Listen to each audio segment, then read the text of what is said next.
I saw a thing on Twitter today that was asking, a question on Twitter, asking if you let people roll their own dice on online games, or do you require everybody to use the dice roller? Which I think leads to the larger question of, do you trust your players, or do you even care what your players are rolling? What are your thoughts? And so are we asking the online question or the trust question? Start with the online question. We'll work our way down the list. Start with the online question. Do you require, for online games that you're running, do you require people to use the dice roller, or can people just use their own dice? People can use their own dice as far as I'm concerned. I don't care. Same here.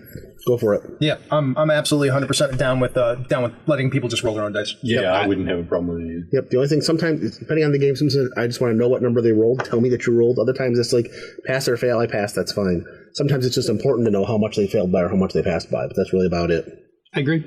I've done it with you guys during the pandemic when we were online, and I've done online games for online conventions where I just tell people, I'm like, you can just roll your own dice. People will ask me like, oh, where's the dice roller for this game? And I'm like, I don't know, like, what do you got on your desk? Yeah, right. The dice you got in your hand. Yep. Which threw, like, when I did Gauntlet Con, that threw people off because those guys use dice rollers. But I like dice, right?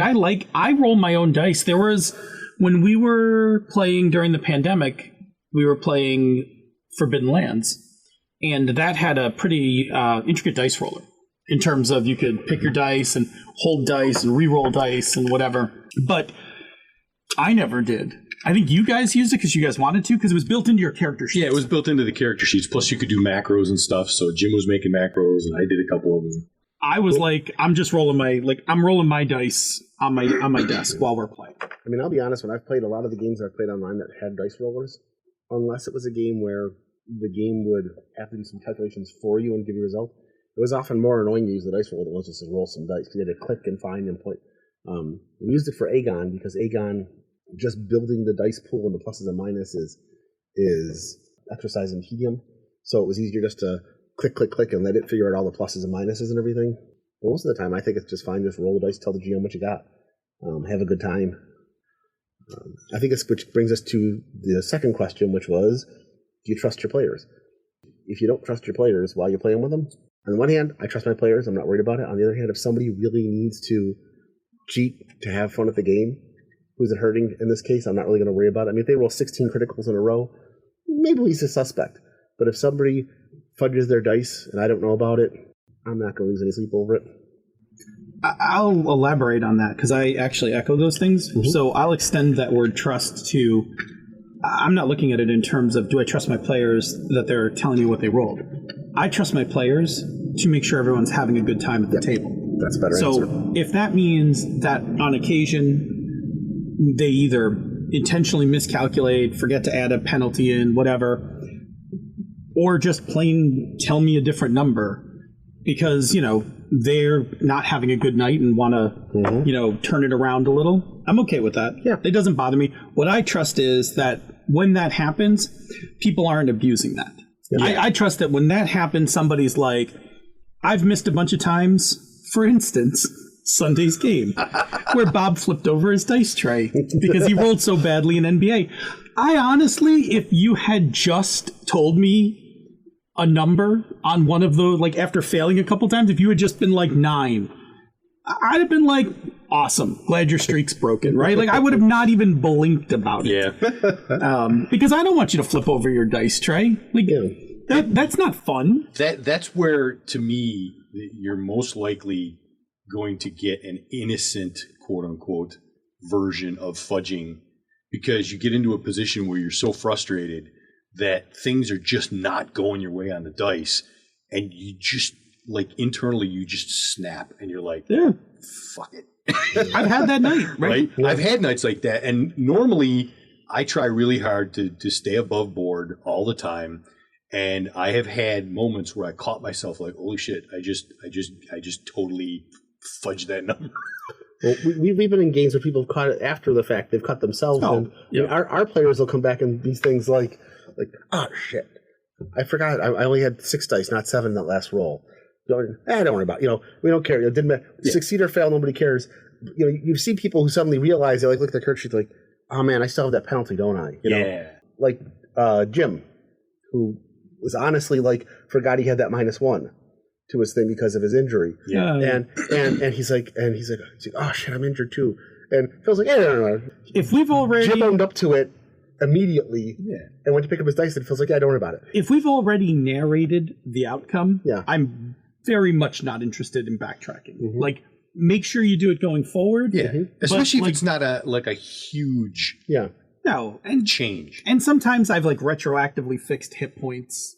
I'll be in a combat and I forgot something or whatever, and then I'll just be like, oh, like I'll knock a few hit points off of something. And in Jim's case, this is the first time his characters had to deal with this in the entire 10 sessions we've played. Oh, it is. Yeah, So he's had a good run of not getting hurt. So it's perfectly. I mean, and it was obvious to everybody that Jim literally legitimately forgot that because he just got healed and then got taken care of. So it was, but it happens, and Jim was an excellent player, caught it immediately, and said, "I'm going to own up to this," and nobody at the table cared. Yeah, but he was putting it out there as I'm being honest because that's how Jim is. And I think all of us at that table, just fine like that. What's your thoughts? Yeah.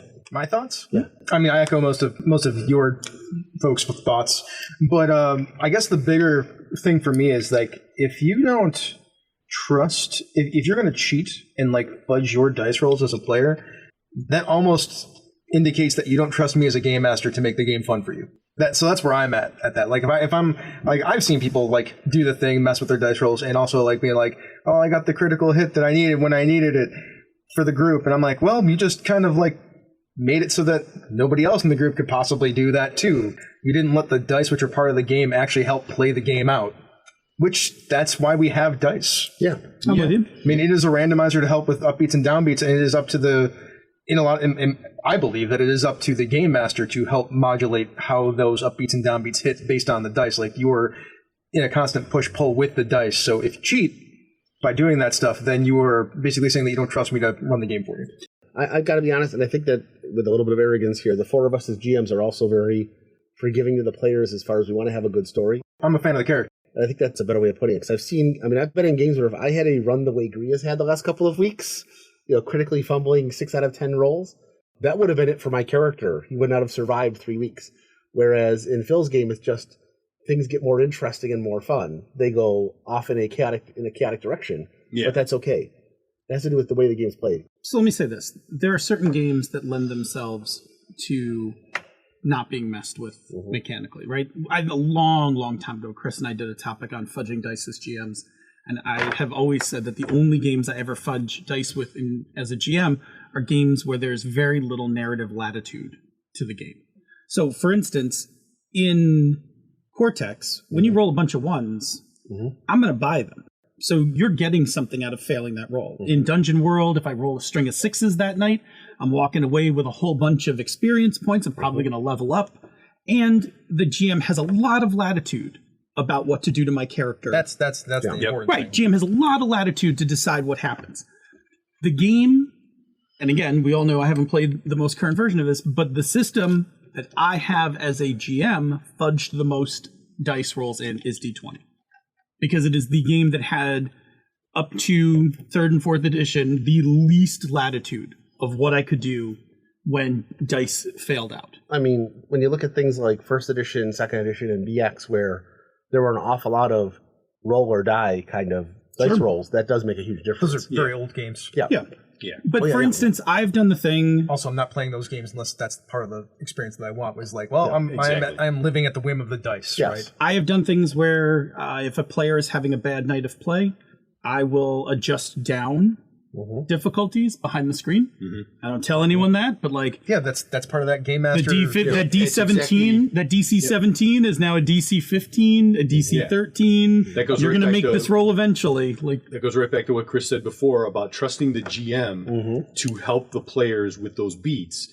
Because if you're having one of those nights where everybody at the table is struggling because of the dice, then the GM should theoretically be helping to alleviate some of the negativity I think so. from all those downbeats. Because again, you're all there at the table trying to have a good time. And yes, we need the dice because they're part of the experience. They create those beat changes, and the randomizer is there for a reason, right?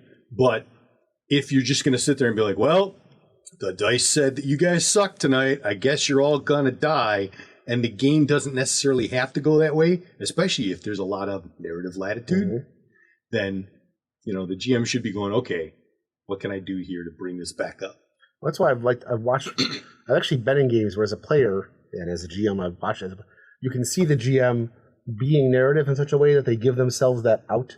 Because sometimes you'll see players who are like, well, we know that we need a 17 to take this guy. And all of a sudden somebody rolls a 15 and the GM's like, well, that last hit that you gave, remember I said that he was stumbling around? Yeah, he dropped his shield, so you got, you know, there are GMs, you'll watch them setting up that narrative thing ahead of time so that when the right player comes up that is missing all the time, it looks like it's something that was already done that makes it without the GM just dropping a number. There's a skill to, and yes, I see Chris smiling because I know he does this sometimes. I do it all the time. Yeah, he's not the only one though. It's a skill to cultivate, man. Yeah, but so it looks seamless. Yeah, it makes sense to do it. Can I make a point about narrative stuff in like any even in traditional style games? Sure. Like I use narrative stuff in D&D all the time. The reason I use narrative stuff in D&D all the time is because the technique is I say, would you please just tell me what's going on with your character? Like, what does this look like? How are you doing this? So that I can then utilize the narrative that you are telling me to help you later, potentially. I'm not doing this to punish you. I'm not looking for an in or a way to make your life harder. Generally, I'm just looking for a way that I don't have to, I can actually narratively make this thing make sense and provide you a soft move, essentially. Like, okay, you're in a bad spot, but you can make it up. Or like, you know, you're in this spot, you can get out of it by doing a number of things. So let me ask you a question. Sure. Since I'm the most naive of all 5e players, as in hardly played, is that part of the rules? Or is that a house rule you have grafted onto the game experience? So there are two answers. That the first is I could tell you the answer, but go ahead, Dre. At the introduction of D&D 5e, when they released it at Gen Con, and the creators of the game gathered all of the GMs into the room and gathered us all together, and they said, the first thing we're going to tell you is that when it comes to the rules, if you need to narrate something or describe something or tell a story in such a way that bends the rules a little bit, but everybody's having fun, that's your goal at the table. And that was flat out from the creators of the game. And I appreciate that, but that was my next question was, is that in the book? Because the designers can tell you that all they want, but if they don't put it in the book, people reading the book later aren't going to do it because it's not in the book. It says it right at the beginning of the thing, like, this is your game, do what you want with it. Like, modify things, and failure especially in skill checks and things like that. Like, I'm sorry, ability rolls, because that's a technical term, failure is not a solid state. So there's two schools of thought to this now. We don't play games necessarily based on what the rule books say. We play games based on our experiences with it from the past and what we see in the future. Mm-hmm. There is a school of thought out there that it is a pass-fail game, and if you fail, then nothing. Then you have achieved the fail state. If you have passed, you have achieved the pass state.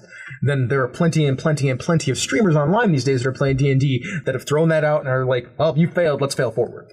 Yeah. So now we have like so many different schools of thought about how the game works, because that's how people typically learn how to play the game instead of from the rules. But the rules say you should do this the way that you want, and failure is not a solid state. So the point I'm making isn't really it's not in the rules, aka it's bad, right? I don't really care about that because, like you said, people play games the way they want to play.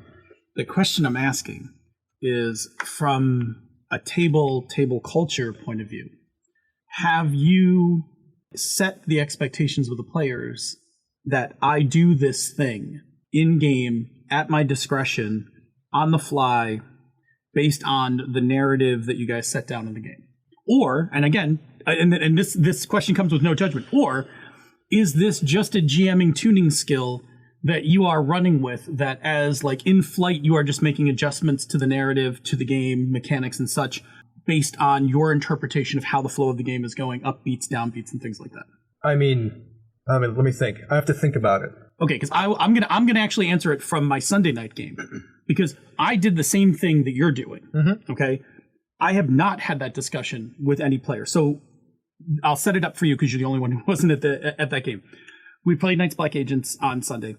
This was a follow-up mission to an already very kinetic mission that the players had been on, where they attacked a bunch of vampires in a building. Okay. And then found the location of a nearby other site, and were like, we can't wait on this. We need to go in. So I gave them a modest pool refresh. I was like, add 10 points to your general skills, and then we're starting tonight's session. But they were still somewhat banged up, somewhat low on points.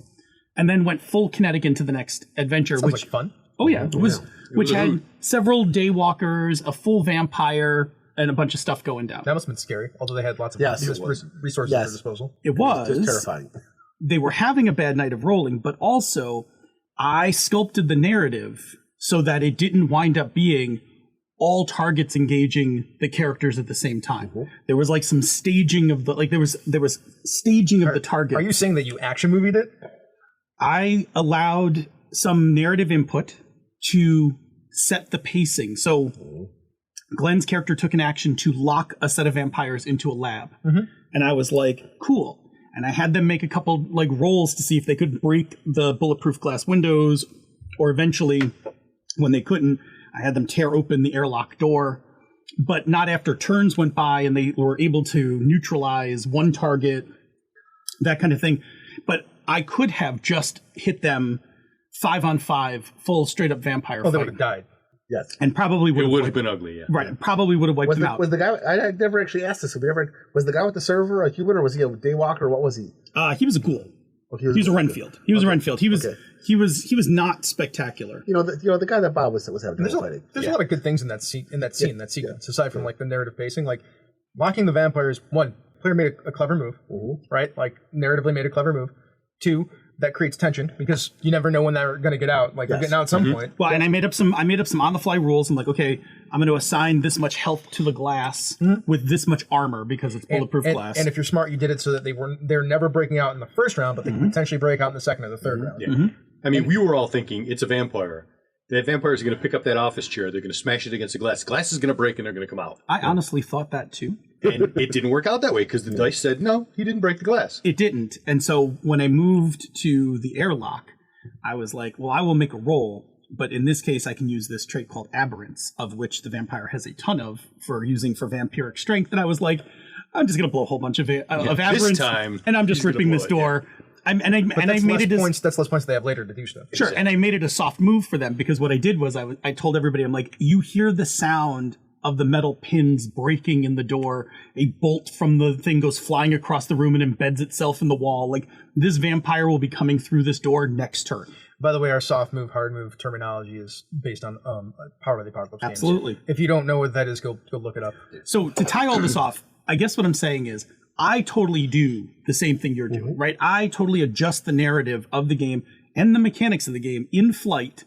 And I've never sat and talked about it with my players. Like, I've never said to my players, hey, I take some leeways from time to time when we run this game. I don't always tell you about them. I just do them as I am steering the boat we are all in together, right? Like, when I need it to slow down, I will slow you down. When I need it to speed up, I will lean in a little, like those kinds of things. But I've never had that discussion. So that's why I was asking you if you've ever done it. Well, that's the thing. I didn't have it. I can't remember. It's been so long. Right? I will say that for this particular game and the ones before it, I don't remember you ever actually making a statement to that effect. Now, that being said, being a player for both of you for lots of different games over a number of years. You expect that. Yeah. I know how you guys run your games. And while I may not have specifically known in my brain that you were doing that thing, I knew you were doing something because that's the way you guys run games. And it just worked, and I didn't question it. That goes with longevity at the table. Now, if we had somebody that was relatively new to the group that didn't have that kind of experience... This is why I want to talk about this, because I have a group that's brand new to me. Yes. Like, I'm running for a bunch of players that I've barely run for, or have never run for. Our Archmage's Legacy campaign, I don't think we had that discussion formally or even informally. I think we just played. Yeah, we just same thing with Eberron. We didn't have it with Eberron. It just kind of happens. Yes. Which is why Jerry was probably very confused until he's like, oh, I can just trust Chris to do things and make the game solid. And that's going to lead to something else, which is, as a GM, if you let your players know this either formally or informally what's going on, one of the things that will happen is your players will play less paranoid. Correct. They will take slightly better chances with their characters. They'll be more creative.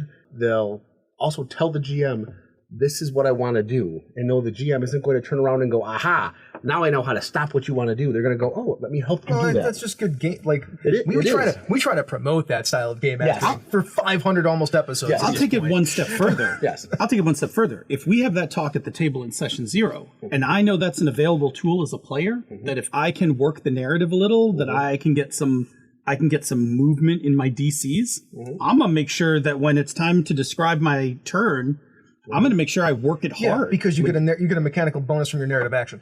I'm pretty sure I told those folks that I am playing with on my other Friday group something to that effect. Sure. That's why I was trying to remember. It's been months, right? Like, I didn't tell you guys because we play together all the time. Yeah. And I've played with Jen and Bridget a bunch of times too. So I didn't say that. But those folks, if I didn't say it in session 0, I know I've said it during one of our Stars and Wishes sessions. Yeah. Like, look, you don't have to, or when in the middle of a game, I'm like, look, you don't have to worry. Like, I'm on your side. Yeah. I mean, I'll stress you, I'll put pressure on you, but the more that you give me and the more that you tell me, the better off I'm going to be. And I have trust from those players. Like, one of the players, Katie, she played in the game previously where she got cursed, and it was terrible for her. She got cursed in my game by an action that she took, but she wasn't worried at all because she was like, I'm not usually down with being cursed, but it's you, it's fine. Yeah. And it's been an interesting push-pull. It makes a big impact on the table when you know that that's the way it works. And to me, after all of these years of playing many, many, many different games of many, many different types, all right, that you are going to get a richer story and a more enjoyable story, in my opinion, when you do things with your turn as a player, other than I attack him with my longsword. I got a 16. Did it hit? Yes, it hit. Okay, I do X points of damage. That's dull. It's boring. Yeah. It's effective. But if you describe what you're doing and you get into that narrative flow back and forth with the GM, it makes it way more interesting. Well, I think that we saw in the Eberron game that you ran last season, the first game. Yeah. I saw it come out when all of a sudden I realized we could start doing things like Jen, we're climbing down a rope and Jen decides to use her action to just let go of the rope and halfway down grab me and yank me down further and toss me back onto the rope so I'm further down so I can jump off the rope and fall less space while shooting into the air. Sure is pulpy. Very, very pulpy, but we both trusted Chris that even if we screwed this up, we weren't going to die. Yeah. And as a result... You might get messed up good, and as a result, but you aren't going to die. As a result, it went from all right, I moved 30 feet down the rope again, to a bunch of people parkouring off a rope wall, shooting hand crossbows in the air and swinging at swords. It was fun. If you did that in a horror game, it probably wouldn't work. No, right? no. Exactly. It's all about the situation. Yeah. Unless their MOS is something like acrobatics or something. MOS being different, right? Yeah. You call your MOS as athletics. Yeah. I just give it to you. My point is you have to flavor that stuff to the game that you're playing. Yeah. Where was I going with that? I was going to say something and I lost the thread. You were talking about Katie's game just after you talked about her being cursed. We were talking, and Bob was talking about people being more willing to try making it more interesting. You don't have to do it all the time either, right? No, you don't have to do it all the time. So it's about pacing, right? You do not need to describe every time you swing your sword, right? But if I almost make it a point at the beginning, especially in a game that features combat and things like that, and I would do this in NBA too, is the first time you do something that is a thing that you're good at, tell me what that looks like when you do it, so that we all know at the table what it looks like when you're fighting, right? Then you don't necessarily have to describe that every time, because we have a pretty good idea of, at least in our minds, what it looks like, which is creating the shared narrative space, which helps with role-playing games, in my opinion. The minis on the map help with that too, because then you can see what's going on. They can also detract from certain things, but I think they help a lot more than they convey a lot of information. Yeah.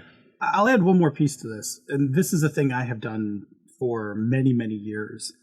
The easiest way to, on the fly, adjust how a combat's going is that very rarely do I assign the motivation of my NPCs to do this at any cost, including death.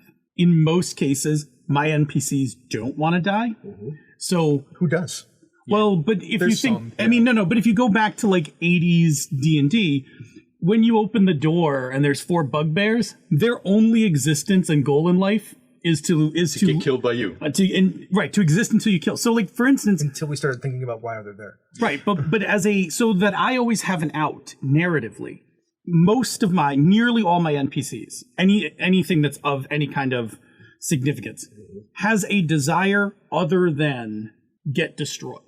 So in the case, like when you guys bust in that facility, the two Danfiers, the two Daywalkers that were packing the cases, their goal wasn't to fight you guys. Nope. Their goal was to get to the landing zone with the samples to get away. Out, yep. And at the end, when the vampire went down, they basically made a deal. One of them was going to make a staged battle, and the other one was going to attempt to run out the building, which Jerry stopped. But they had no intention of attacking. They had a cooler in hand. They went for a burst of speed and ran into Jerry and got stuffed. Because they have their own motivations and goals. Yes, exactly. But what it allowed me to do was the team was actually pretty busted up. It was getting late in the night, and I needed to get this whole thing kind of down, to the conclusion. Sure. And so it was easy for me to basically remove a combatant that made sense, right? This one's running with the samples. He's not going to stick around and fight. And let you guys have a breather, and then actually catch up and actually still stop. And it also made it pretty tense because once you introduce the runner in the scene, now it's like, we got to don't let him out. Don't let him out. Exactly. That's fun, right? It's good needs and wants. Yeah, and luckily I had Jim and Sean backing me up because even though I stopped them, Jim and Sean took him down. Jim's literally 1 point of pistol left. Get them! They were all. Get them! It was a messy. It was a messy fight. Like it was a lot of fun. Something that I love in any game like this was so much teamwork. Yeah, backing each other up, watching each other's back, everybody focusing on their strengths, and then if somebody faltered for some reason, somebody else was there to pick them up. My core temp was up by the end of that. Yeah. Like I was warm at the end of that. I'm the best gunner. Working a little hard there. Yeah. I was sweating it out. I didn't know how that was going to end. It was so tense that after many, many bad rolls on my part, I literally flipped my dice tray. Flipped it. I did a table flip. I flipped my dice tray. My dice flew out of it. And then I took those dice, I put them in the sin bin, went back to my bag, and pulled out 4 fresh ones. Now, you only need 1d6 for this game. Yeah. But I always have multiples out in case one of them behaves poorly. And I went through all 4 of those, and they were behaving badly. So then I pulled out 4 fresh ones. And then I started rolling well again. And that changed like the whole thing for me. It's funny because everybody got to do their specialty. Phil made a point of putting something in that encounter where Bob got to be cool at hand to hand. I got to shoot somebody. I'm the explosives guy with a gun. Sean's character carries a sword keen around with him and got to sword keen somebody finally. You guys actually did all that. I can't take credit for that. I built a box with some bad guys in it and some goals. You guys did a really good job of utilizing yourselves really well. Yeah, that's what you do with a game. But you also put stuff in there for Glenn, who's our biochem expert, to have a bunch of lab knowledge that got us things done, and Jim, who's our techie, who got to do some things of programming and opening up. So whether you meant to do it or not, you managed to put things in there so that everybody got a chance to do their cool thing and then back everybody else up. And so it felt like a team effort. It felt like an A-team. What's nice for Glenn is Glenn doesn't have a background in sciences. I do. Yeah. So it's actually easy for me to translate Glenn's points in fringe science into stuff for Glenn and just say, like, this is what Kestrel knows. So when Glenn was like, is there any way I can seal them into the lab? I was like, yes. Like, this is a Biohazard 3 laboratory. It has an airlock. Yes, you absolutely can set off the contamination. All you got to do is hit the big jolly red candy-like button. Yep. Sure. Yep. But again, to go all the way back to so to wrap this up, to bring this around to conclusion, we were talking about trust. And to my point, if you at the point where you were ready to flip the dice tray, if you had just been like, this next die roll, I'm just going to make this thing happen. Like, I'm just going to give myself a 7. Like, I'll spend a couple points and whatever this die rolls, I'm giving myself a 7. I'd have not said a word to you. I couldn't see it because I'm across the table from you, but I swear if I had seen it, I also would not have said anything about it. Like, I would have just been like, you're frustrated, you've burned a lot of points, you're taking a lot of damage. At this point, a win here will make this more enjoyable for you. I also was starting to slide the numbers down on the vampires, but honestly, if you had just told me 7, I'd have been like, yes, good job, Bob. It's okay to slide your DCs down. The problem was Bob went too, like, Bob was rolling and he's like 4, and I'm like, no vampire has a 4. Yeah, like I'm like I don't have anything where I can get myself. It wasn't Greebad with like 5 dice and all of them come up 1s. Yeah, but it was bad enough rolling. But that was a spectacular failure. Who described that? Because Bob was in a fight where he kept just missing, just missing, just missing, just missing, just missing. Who described that as the Berlin fight from the? I did. Yeah, I did. It's looking like the Berlin fight. where they're both II. just like slamming into each other but not hurting each other, Bouncing off the walls. which made sense narratively for the game, which was a lot of fun. Yes. Well, I drew from its primary source material. And of course, also to NBA's credit, NBA has some rules built in to push the narrative description, because if you, for a certain subset of general skills, if you give a description of what you're doing and kind of embellish with like jargon and stuff like that, you can get an on-the-spot 3-point refresh to that skill. So if you describe how you're, I pop the magazine out of my pistol, I reach out for the pistol that's got the Wolfsbane rounds in it instead of the incendiary rounds, because I know Wolfsbane's better on the Damfiers. And I slam that thing home, chamber the first round, and get ready for that Damfier to come out. Like I get a 3-point refresh to my shooting, and I was down to 1 point in shooting at the time. So now I've got 4 points that I can spend on this one roll if I really want to, which I did. And I popped that Damfier like there was no tomorrow.